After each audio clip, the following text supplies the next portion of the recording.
as an individual from D.C., there's something very specific about the last week in America that has been gutting, has been angering, and most importantly, has been embarrassing. Let me tell y'all something. The first NFL experience I ever had was the last time that team was any good. I'm almost 40. I was 10 years old, and I went to every single regular season game at RFK Stadium and the 2 playoff games they played in D.C. Did not go to the Super Bowl. I loved that team. It was the reason why I thought the NFL was cool.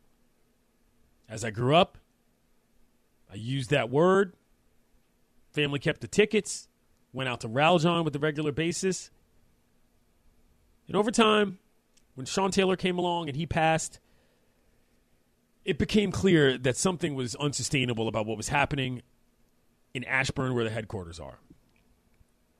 You started to see things like, Dan Snyder is forcing media operations into partnerships with his team so that they, A, have to use the word, which is a racist name, and B, basically are being bought off with hush money in terms of what that team was representing just on a mascot level.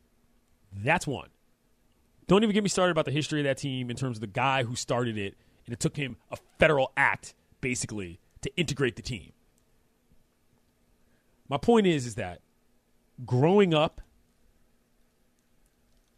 you knew that you had to swallow a serious pill in order to reasonably root for that team. And guess what? This is all of our faults. I'm talking fans of that team, of which I am and was one. I'm talking people who worked in that market.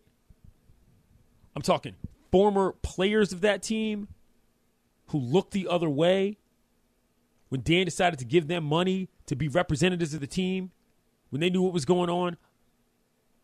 And I could run down the line of all the things that happened, whether it be exploiting cheerleaders as ambassadors, and I don't want to use this word on radio, so I won't, but let's just say making them available to his rich friends, Dan Snyder, in a disgusting and sordid way. That's one part. Don't get me started on all the terrible business practices and unethical things this human did to try to squeeze money out of people, all in the name of what? If you're one of these humans walking the earth these days that is still finding some reason to say, oh, no, the name needs to be something like, Red Tails or Red Hawks. Or maybe we shouldn't change the colors because, that's kind of the tradition. What's the tradition, dog? What are you defending? Because the team is garbage. And if you're younger than I am, you've never, ever seen success that mattered. This guy was selling an experience and an existence that was all a lie. Why? Because every single time somebody bought a jersey, every single time somebody paid $50-odd to go out to PG County and park in FedEx Field, you are fueling that guy's operation. And every single time that somebody looked the other way and said, no, I just don't use the word, or I just don't buy the clothes, or I just don't go to the games. It wasn't enough. And this is what we get. We deserve to be embarrassed. We deserve to look like idiots who supported a con man. Because even though Elle points out the fact that male privilege is the first privilege, and this is not something new to any industry, this was happening in plain sight. Mm-hmm. And we let it happen for what? Football? That's what this was worth to you? Rhiannon Walker is my friend. I used to work with Rhiannon. And I would like to apologize to her.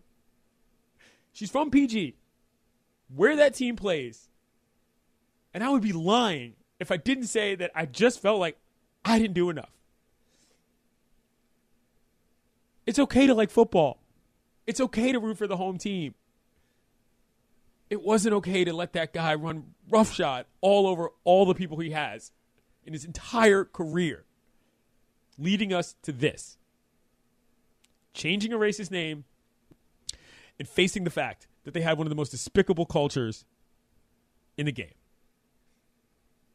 I'm embarrassed. I don't feel like I did enough. And if you still, to this day, think that there's something left there, let's add it up.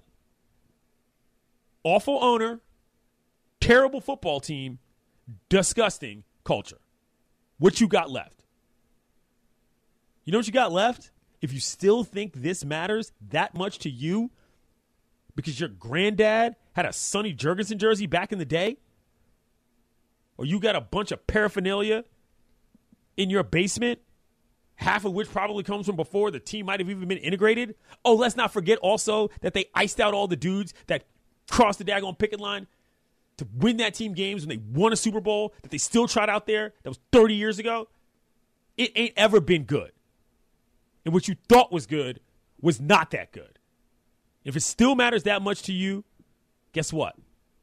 You're not that much different than the dude who runs the team. You know what he is? A loser.